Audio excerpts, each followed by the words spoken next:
Okay, so hi guys! Welcome back ulit sa aking YouTube channel, Nets and Vlog. So, eto na nga po guys, no?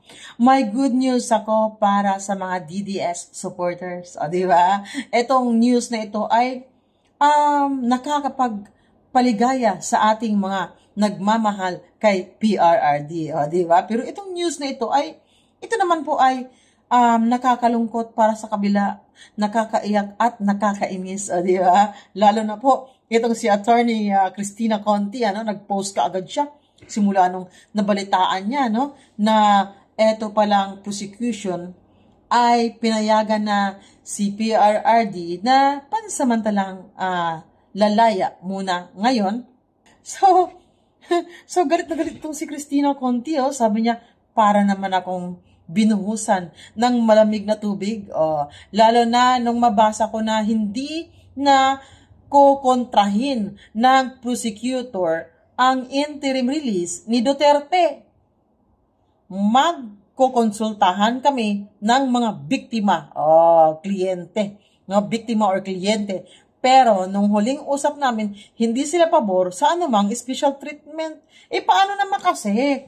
Nakitaan kasi kayo na wala kayong sapat na mga ebidensya or yung witness ninyo ay kulang, o di ba? Di ba nag-post po siya kamakailan lang, no? Nag-post po siya, naghahanap po siya ng magiging witness against kay PRRD. Kaya naman kasi bago nyo kasi pinadala itong si PRRD sa ICC, dapat ay may ano na kayo, may nakahanda na kayong mga witness. Wala yung iba pa nga peke yung witness doon, o di ba? So ngayon, makakalaya nga itong si PRRD pansamantala sa isang bansa, na willing na tumanggap sa kanya. Kasi alam naman po natin na si PRRD ay hindi siya pwede rito sa kanyang sariling bansa. Hindi siya tatanggapin.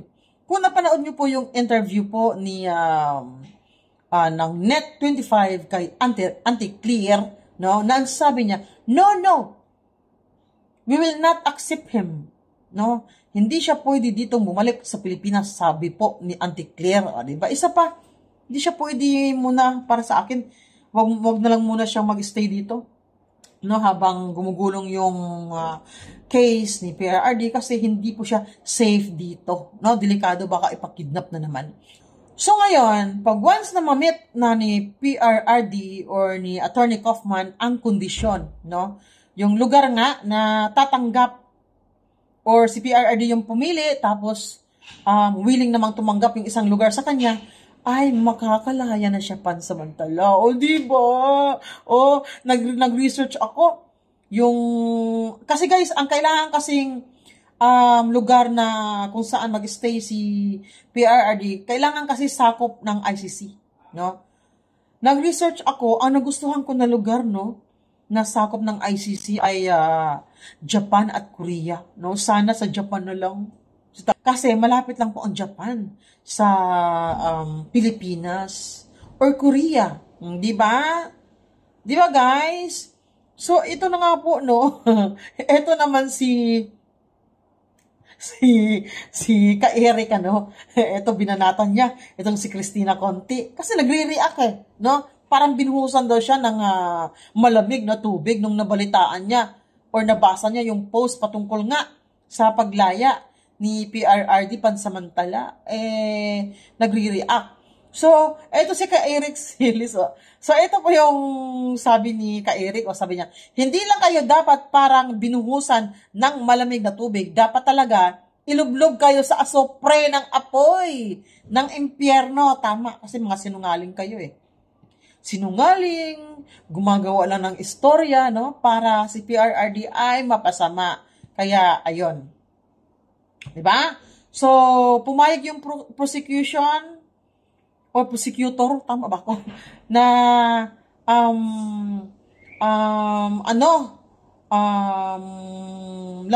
makalaya nga siya pansamantala. Basta mamit na niya yung condition nga, yung lugar, na may willing na tumanggap sa kanya or what. So, ito nga po, nag-post po ang Nighttime News. Ito po yung bagong page ng SMNI kasi nga na-take down po sila. Pinabura ng mga ngagva yung page nila. So, ito yung post po ng Isiminay, sabi, pabor ka ba na sa ibang bansa muna manirahan si PRRD sakaling aprubahan ng ICC ang kanyang interim release? So, ito po yung mga comment ng mga DDS supporters, sabi, yes, so he can enjoy the Filipino foods and care of his loved ones. O, diba?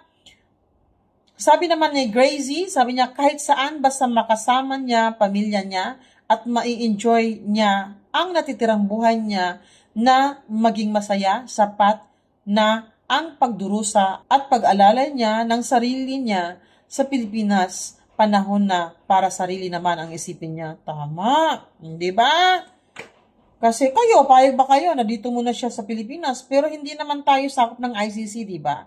So, hindi siya pwede rito, no? So, either Japan or Korea, yun lang kasi yung nakikita ko magandang lugar nasakop ng ICC. Kung doon sa Netherlands, sa Europe, ang layo naman kasi guys, no? Kawawa naman yung pamilya niya, ang layo-layo ng magbabiyahe pa ng malayo. Papunta rito, papunta roon. So, mas maganda sa Japan. Pero kung doon lang sa Europe, part of Europe, sa Netherlands, ay, wala, pwede naman, di ba? Kasi, kinaya naman ng pamilya ni PRRD na bisitahin siya. Pero mas maganda talaga sa Japan kasi malapit lang, di ba?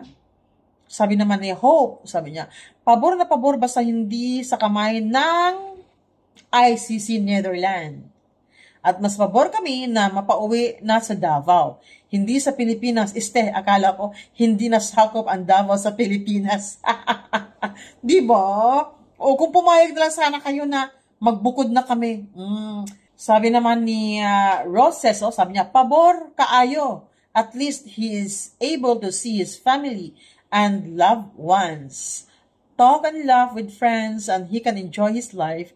God is good all the time, sabi ni Roses, ano? 'Di ba? Kung si Kukak nga may may interim release 'di ba?